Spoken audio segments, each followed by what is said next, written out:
Good morning, Kim. Good morning, Jamalyn. How are you?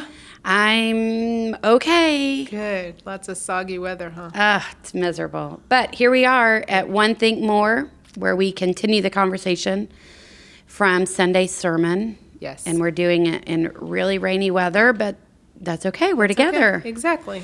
So we are in this sermon series right now called Rooted and Grounded. Mm-hmm. And the artwork is just beautiful. It really is. It really is. I love it. I do too. Yeah. Congratulations, John. We really like it. Thanks. And this Sunday, we explored Colossians 3, which Dave said, we have a really good friend who is retired in ministry but watches every Sunday, and he gives recaps of Dave's sermons. Okay. And it was funny. We should have him as a guest. Oh, we should totally have him on. He was my junior high youth group leader. Okay. But he sent us this funny text and was like, so basically Dave told everyone before he started his sermon that he was just giving a sermon of something he's already written. Because Dave said in his sermon, I preach Colossians 3 a lot in weddings. Yeah. And he had told me that, and I said, well, hopefully nobody will remember if you've married them and they're there. And he said, oh, they won't remember. But what he forgot was the wedding coordinator that has helped him do probably half of his 100 weddings was in the back pew. Okay. So I saw her. I was like, you may remember this. And she's like, I never pay attention to his wedding homilies. And the thing is, there's nothing wrong with that. Like, repetition is a good way to learn. And Dave also said, like, this Colossians text is a new 1 Corinthians 13. And so, like, I mean, there's repetition of themes in the Bible, right? So I don't think there's anything wrong with repeating parts of a sermon. We could stand to hear that stuff more than once. I agree. Yeah, especially when we're talking, in this case, he's talking, he being Paul, about compassion, kindness, being a servant, gentleness, having humility, peace. I mean, I will say, I talked with my favorite Nana after the service, and she said that she gave her favorite husband lots of nudges in the ribs during the sermon, and that she also was reminded of ways that she might be a little nicer, maybe more kind, more compassionate, more patient. And I had to admit that I waited for my husband to get his communion. I usually just get mine and go back to my seat when I'm serving. And I waited for him so we could actually like take it together, and he was grateful. So the sermon had a lot of like hit you right now, go do something moments. Yeah. I think. Well, my pastor told us on Sunday that we should start each day with this prayer. And I quickly typed it out on my phone. It was, today I put on compassion, help me treat people with kindness, help me remember to take the posture of a servant, help me choose gentleness and share that with others. That's the part I think Nana was saying. Help me act in peace, help me guide me in your way, and above all these things, help me put on love, your love for me, which tells me who I am. So I typed that up and printed it out and put it on our bathroom mirror, and then put it on my kids' bathroom mirror. And Dave comes down and he's like, hey, did John give you those prayers? Those are really cool. And I said, no, my pastor told me I'm supposed to pray that every morning. So I typed it up and I put it on the kids' mirror and our mirror so I would remember, because my pastor told me to. He's like, well, he's more excited about the display of the prayer. Not that I listened and followed through. It was so funny to me. So last night at dinner, I said to the kids, I put that prayer on your mirror for you guys to say each day. And Nathan is like, I don't have time for that. Oh, okay. And he brushes his teeth for like 30 minutes. Margaret's like, yeah, you do. You're in there for 30 minutes brushing your teeth. So, but he may think he doesn't have time for that, but it'll soak in, I feel It will, and he may be doing it and, just being well, at 13, he's surely not going to tell us, right. Oh, that's great. Right, I really appreciate you exactly. helping me get focused each morning. Exactly. I'm glad you did that because I had thought I was going to, and I have not yet. But it's Wednesday. I can still do it. Well, Dave had me send it to John, and John's been on vacation, so I'm sure John will have it sent out to everybody. Yeah. John's like, maybe. Along with 100 other things I have to do. But it's good. I mean, today I put on compassion. I mean, if the first thing you're thinking about in the morning... It's putting on compassion. Uh-huh. Mm-hmm. Yeah, it can go a long way, right? And just seeing people where they are and giving them the benefit of the doubt, thinking about they might have 100 things going on, and the one thing I can do is to be kind, is to be patient, is to be gentle, is to be humble, right? Help me remember to take the posture of a servant. Mm-hmm. That's every day, not just on like due day, not on service trips, not on other things. And the gentleness part too, when Dave talked about just being gentle with people, like I think that is so powerful and so rare, really. Like I'm thinking of traffic, I'm thinking of lines at the store, just people are not. Like gentleness isn't something that gets lifted up very much. Well, it made me so sad a month or two ago when there was such a shortage on workers, and businesses had to start posting signs, please be kind to our workers, we're understaffed. And I thought, what has happened to us that we went from pounding, clattering pans for our health workers because they're heroes to, hey, be nice, we're understaffed. I mean, I know. That's a huge That's switch. that individualistic kind of way of thinking about things. And this requires, you to think about other people first. Right. Yeah. And I think you're right. And you said you don't really know what's going on in a person's life, especially if they're like Margaret. When she was in her middle school years, she would say, well, this girl wasn't very nice to me. And I used to always say, we don't know what's going on at her house at night. Like, we don't know what struggles she's facing. And so she might just be taking that out on you because she's had someone take it out on her. So, of course, Margaret wanted me to say, yeah, she's a jerk. Don't be, But... We'll sometimes say, hurt people hurt people. Correct, yeah. Yep, that's so true. Mm-hmm. So then you talked about help me choose gentleness and share this with others.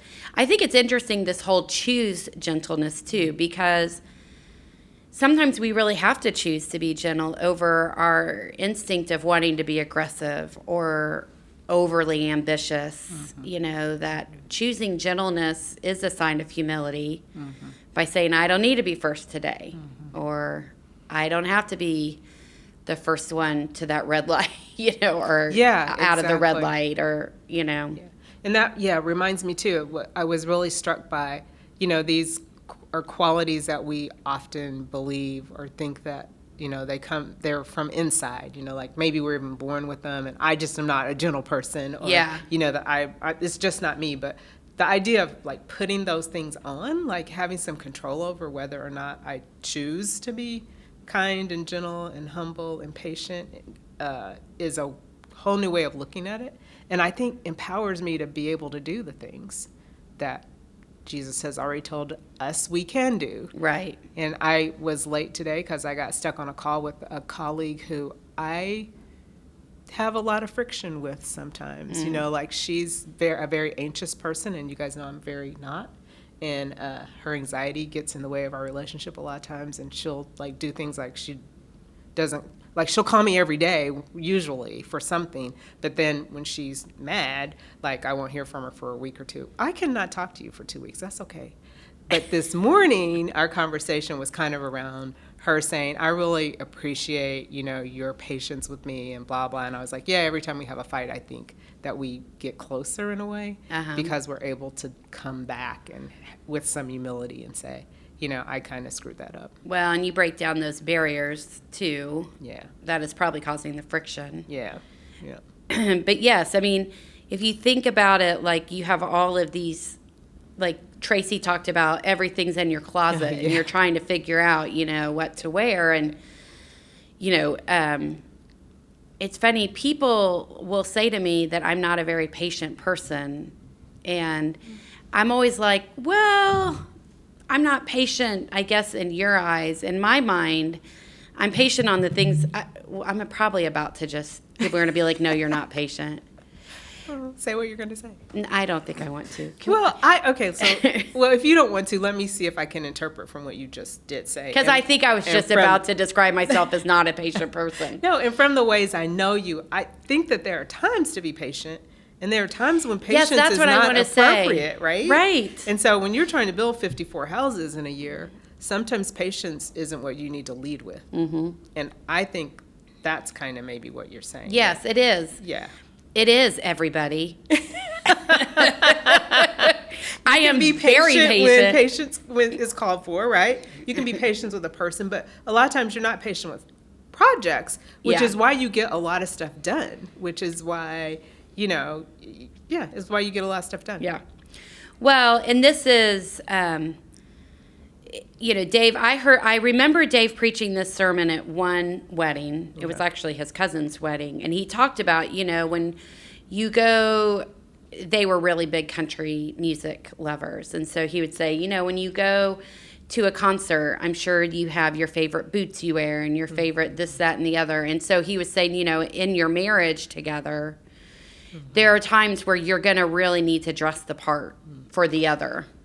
I love that part of the sermon, that when you are not leading with all those attributes, that you've lost your identity, that the identity that you've promised and covenanted with that person, that you've lost that identity. So that is a time to really look at things that I like looking at like that. Like I'm not living into the identity that I said I was going to.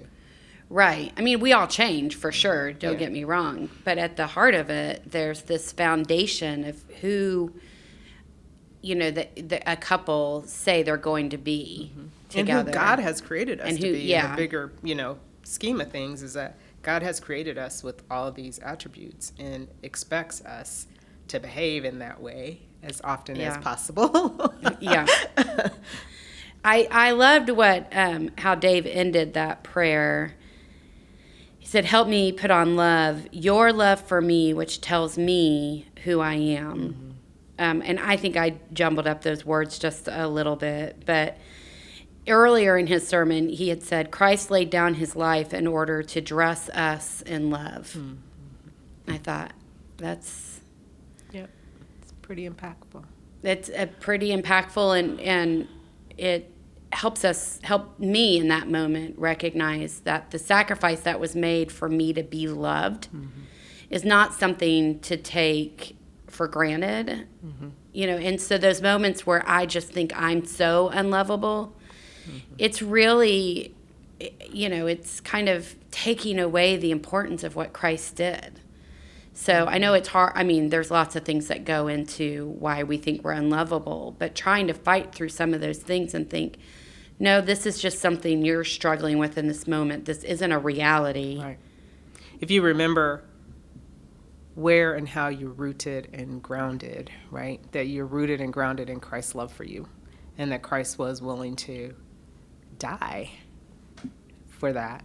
Yeah, it's very humbling. And I think the sermon had a lot of those moments, where I'm still thinking about what I just heard. Right. And we're on to the next thing. Yeah. Yeah. Yes, because that was, and he also, he said everything Christ does is to bring out the best in us. I mean, how many people do you know in your life that their sole purpose is to bring out the best in you? I don't know that I can name one. I know, right? Not even ourselves, right? Like, I think sometimes we're our worst enemy in bringing out the best in ourselves. Yep. But that's a pretty generous act to know that we have somebody who wants to bring the best out in us. Mm-hmm. Yeah, it's humbling.